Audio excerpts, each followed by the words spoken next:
حضور صلی اللہ علیہ وسلم کے چچا حضرت عباس وہ کافروں کی طرف سے آئے تھے. وہ بہت لمبے تھے، جب اونٹ پر بیٹھتے تھے گھوڑے پر تو ان کے پاؤں زمین پر لگتے تھے، اور بہت اونچی آواز تھی. 12 میل دور باغ تھا، وہاں سے خادم کو بلا لیتے تھے آواز دے کر. کی مدد فرمائی، فرشتے آسمان سے اترتے تھے اور مسلمانوں کی مدد کرتے تھے. اور جنگوں میں بھی فرشتے اترے، لیکن باقی جنگوں میں ان کو لڑنے کی اجازت نہیں تھی، صرف اللہ جل شانہ ان کو اطمینان کے لیے بھیجتے تھے. بدر میں اللہ نے حکم دیا تھا مارو تم ان کو. صحابہ کہتے ہم آدمی کے قریب ہوتے تھے، اس کا سر کٹ کے جدا ہو جاتا تھا. حضور صلی اللہ علیہ وسلم کے چچا حضرت عباس وہ کافروں کی طرف سے آئے تھے. وہ بہت لمبے تھے، جب اونٹ پر بیٹھتے تھے گھوڑے پر تو ان کے پاؤں زمین پر لگتے تھے، اور بہت اونچی آواز تھی. 12 میل دور باغ تھا، وہاں سے خادم کو بلا لیتے تھے آواز دے کر. اور وہ اتنے مضبوط، اب مضبوط آدمی کو، پہلوان کو کوئی بچہ پکڑ لے تو اسے بڑی شرم آتی ہے، اپنے برابر کا آدمی مارے تو کوئی بات نہیں. اب ان کو ایک چھوٹے سے قد والے صحابی بدر کی لڑائی کے بعد قید کر کے لے آئے. تو انہوں نے آتے یہ نہیں کہا کہ میں آپ کا چچا ہوں مجھے چھڑاؤ، بلکہ انہوں نے آتے ہی کہا کہ اس نے مجھے قید نہیں کیا، یہ جو مجھے پکڑ کر لایا ہے اس نے مجھے قید نہیں کیا، مجھے تو اس آدمی نے قید کیا جو میرے سے بھی لمبے قد والا تھا. لیکن وہ جنگ سے پہلے بھی تمہاری فوج میں نہیں تھا، جنگ کے بعد بھی تمہاری فوج میں کوئی نظر نہیں آتا. اس صحابی نے کہا اللہ کے رسول، اللہ کی قسم میں نے گرفتار کیا ہے. تو آپ نے فرمایا لا تحلف باللہ ایدک اللہ بملک کریم، قسم نہ کھاؤ، اللہ نے ایک کریم فرشتے کے ساتھ تیری مدد کی. اس فرشتے نے باندھ کر ان کو تمہارے حوالے کر دی.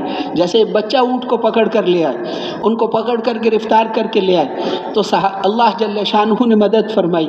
اللہ کی مدد سے سارے کام پھر بن جاتے ہیں. تو اس لیے ایمان اور اعمال پر اللہ کی مدد آتی ہے. اللہ پر ایمان، آخرت پر ایمان. ہمارے اللہ جس طاقت اور قدرت کے ساتھ بدر کے دن تھے، اور ہمارے اللہ جس طاقت اور قدرت کے ساتھ حضرت ابراہیم علیہ السلام کے زمانے میں تھے اور حضرت موسیٰ علیہ السلام کے زمانے میں تھے، اور جس طاقت اور قدرت کے ساتھ حضرت عیسیٰ علیہ السلام کے زمانے میں تھے، اور جس طاقت اور قدرت کے ساتھ حضرت محمد الرسول اللہ صلی اللہ علیہ وسلم کے زمانے میں تھے، ہمارے اللہ آج بھی اسی شان طاقت اور قدرت کے ساتھ ہیں. وہ نعوذ باللہ بوڑھے نہیں ہوتے، کمزور نہیں ہوتے، اللہ کے وعدے کبھی نہیں بدلتے. دنیا کی ایک نمک کی تاثیر کبھی نہیں بدلی، تو اللہ کے وعدے کیسے بدل سکتے ہیں؟ گل بنفشہ اور یہ جڑی بوٹیوں ان کی تاثیر نہیں بدلتی، تو اللہ کے وعدے وَلَن تَجِدَ لِسُنَّةِ اللَّهِ تَبْدِيلًا، اللہ کا وعدہ کبھی تبدیل نہیں ہوتا، اللہ کا قانون تبدیل نہیں ہوتا. اللہ کے وعدے آج بھی وہی ہیں. صحابہ کے پاس جتنے کامیابی کے سامان تھے وہ سب ہمارے پاس بھی ہیں. تو اللہ تو آج بھی وہی ہے. ایک تلوار اور ایک ایٹم بم، دونوں میں انسانوں کے اعتبار سے تو فرق ہے. اللہ کے اعتبار سے جیسے تلوار کچھ نہیں کر سکتی اللہ کے حکم کے سامنے، ایٹم بم بھی کچھ نہیں کر سکتا. حضور صلی اللہ علیہ وسلم غار ثور میں حضرت ابو بکر صدیق رضی اللہ عنہ کے ساتھ تھے. اس وقت انہوں نے عرض کیا کہ اللہ کے رسول کافر پہنچ گئے، اوپر کھڑے ہیں، اگر صرف نیچے جھک کر دیکھ لیا تو ہم نظر آ جائیں گے. میری تو خیر ہے، آپ کی تکلیف میرے سے برداشت نہیں ہوگی. تو آپ نے فرمایا کہ اے ابو بکر ما ظنک باثنین اللہ ثالثہما، ان دو کے بارے میں تیرا کیا خیال ہے جن کے ساتھ تیسرا اللہ ہے؟ ہمارے ساتھ اللہ ہے. لا تحزن ان اللہ معنا، تم گھبراؤ نہیں، اللہ ہمارے ساتھ. حضرت جی مولانا یوسف صاحب رحمۃ اللہ علیہ فرماتے تھے اگر ساری دنیا کے کافروں کی فوجیں جنگی جہاز لے کر آ جائیں اور وہ ہمارے اوپر بادلوں کی طرح آ جائیں اور ہر ایک ایٹم بم اور مختلف قسم کے بم لے کر آ جائے، اور ہمارے دل میں یہ ہوا کہ موت ان کے ہاتھ میں نہیں اللہ کے ہاتھ میں ہے، کہ اللہ کی قسم اللہ ہماری ویسے ہی حفاظت فرمائیں گے جیسے اس دن حضور کی حفاظت فرمائی تھی. حفاظت کرنے والے اللہ ہیں.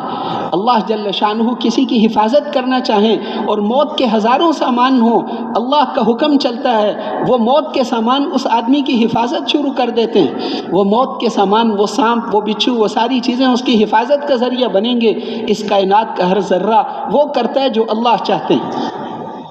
اور اگر اللہ کسی کو ہلاک کرنا چاہیں اور اس کے بے شمار باڈی گارڈ ہوں اور دنیا کا جدید ترین اسلحہ ہو، اللہ اس کو ہلاک کرنا چاہیں تو وہ باڈی گارڈ جو اپنی جان پر کھیل کر اس کو بچاتا تھا آج وہ خود اس کو گولی مارے گا، اس لیے کہ حکم اللہ کا چلتا ہے. माशा अल्लाह काना वमा लम यशा लम यकुन, जो अल्लाह चाहते हैं वो होता है और जो अल्लाह नहीं चाहते वो नहीं होता। और फिर नबियों पर ईमान लाना, नबियों पर ईमान लाने का क्या मतलब है कि सारे अम्बिया अलैहिमुस्सलाम हक़ हैं। हमारे नबी हज़रत मोहम्मद सल्लल्लाहु अलैहि वसल्लम, हम तो इनके तरीक़े पर चलेंगे, ईमान सारों के ऊपर लाए। शख्सियतें कामयाबी जिनकी इत्तिबा से मिलती है वो सिर्फ़ अम्बिया अलैहिमुस्सलाम हैं। कोई बादशाह होने की वजह से शख्सियत नहीं बनता, और कोई वज़ीर होने की वजह से शख्सियत नहीं बनता, और कोई सरमायादार होने की वजह से शख्सियत नहीं बनता। फ़िरऔन और नमरूद बादशाह थे लेकिन शख्सियत नहीं थे, और कौम सबा खेतों वाले के बड़े बड़े बागों वाले थे लेकिन शख्सियत नहीं थे, और कौम इसी तरह हामान बड़ा वज़ीर था लेकिन शख्सियत नहीं था। शख्सियत तो हज़रत मूसा अलैहिस्सलाम थे और शख्सियत हारून अलैहिस्सलाम थे। सलामुन अला मूसा व हारून, हमने लोगों में उनकी ये बात छोड़ी कि सलाम हो मूसा और हारून अलैहिस्सलाम पर। और शख्सियत तो हज़रत मुहम्मदुर रसूलुल्लाह सल्लल्लाहु अलैहि वसल्लम हैं। चाहे 2 महीने उनके घर में आग न जले, चाहे उनके जिस्म पर बोरिए के निशानात हों, लेकिन शख्सियत तो मुहम्मदुर रसूलुल्लाह सल्लल्लाहु अलैहि वसल्लम है। और जो उनके रंग में रंगा हुआ होगा वो शख्सियत होगा। कोई बादशाह होने की वजह से शख्सियत नहीं बनता, कोठियों में रहने से कोई शख्सियत नहीं बनता, वरना तो कुत्ते भी कोठियों में रहते हैं, चूहे भी कोठियों में रहते हैं। जहाज़ों में उड़ने से कोई शख्सियत नहीं बनता, कुत्ते भी जहाज़ों में उड़ते हैं, वरना उनको भी शख्सियत मानो। शख्सियत तो सिर्फ मुहम्मदुर रसूलुल्लाह सल्लल्लाहु अलैहि वसल्लम। ये सारी दुनिया अल्लाह के नज़दीक कूड़ा कबाड़ है, इसमें से कीमती चीज़ वो सिर्फ मुहम्मदुर रसूलुल्लाह सल्लल्लाहु, एक सुन्नत, उनकी एक सुन्नत हफ्त अक़लीम की सल्तनत से ज़्यादा कीमती है। इब्न अरबी, एक इमाम है इब्न अरबी, उन्होंने लिखा है कि इस्तंजा सुन्नत के मुताबिक कर लो, सीख कर इस्तंजा सुन्नत के मुताबिक कर लो, इससे अल्लाह तुम्हें इतना नूर देंगे जितना नूर सूरज और चाँद में भी नहीं। सूरज से ज़्यादा नूर तो सिर्फ इस्तंजा वाली सुन्नत पर मिलेगा, और वज़ू वाली सुन्नत पर कितना मिलेगा, और नमाज वाली सुन्नत पर कितना मिलेगा, हर अमल पर कितना अल्लाह जल्ल शानुहु नवाजेंगे। कीमती चीज़ वो सिर्फ मुहम्मदुर रसूलुल्लाह और उनके रंग में जो रंगा हुआ। हज़रत अबू बकर सिद्दीक़ रज़ी अल्लाहु अन्हु वो हुजूर के रंग में रंगे हुए थे, उनकी ज़िंदगी बिल्कुल हुजूर तो सिर्फ इस उम्मत में सबसे अफजल नहीं बने। क़यामत के दिन 1.25 लाख उम्मतें जमा होंगी, नबियों के बाद सबसे बड़ा दर्जा हज़रत अबू बकर सिद्दीक़ रज़ी अल्लाहु अन्हु। सारी उम्मतों में से 1.25 लाख उम्मतों में से सबसे अफजल इंसान हज़रत अबू बकर सिद्दीक़ रज़ी अल्लाहु अन्हु, इसलिए कि वो हुजूर के रंग में रंगे हुए थे। जो हुजूर के रंग में रंगा हुआ होगा वो कीमती बनेगा, वो कीमती बनेगा। 7 आसमान और ज़मीन और इनमें जितनी गाड़ियाँ और जहाज़ और फैक्ट्रियाँ, इन सारों की कीमत अल्लाह के नज़दीक हज़रत मोहम्मद सल्लल्लाहु अलैहि वसल्लम की एक उंगली के पोरे जितनी भी नहीं। ये सब मच्छर के पर के बराबर भी इसकी कीमत नहीं है। इसलिए सुन्नत पर अमल करना। आप देखने वाले थे, बाकी सारी दुनिया के इंसान नाबीना हैं, सारी दुनिया के बादशाह भी नाबीना, सारी दुनिया के डॉक्टर भी नाबीना, सारी दुनिया के वज़ीर और गवर्नर भी नाबीना। देखने वाले वो मुहम्मदुर रसूलुल्लाह सल्लल्लाहु अलैहि वसल्लम। इसलिए कि आपने हज़रत जिब्राईल अलैहिस्सलाम को बहुत दफ़ा देखा, 2 दफ़ा उनको अपनी असली हालत में भी देखा।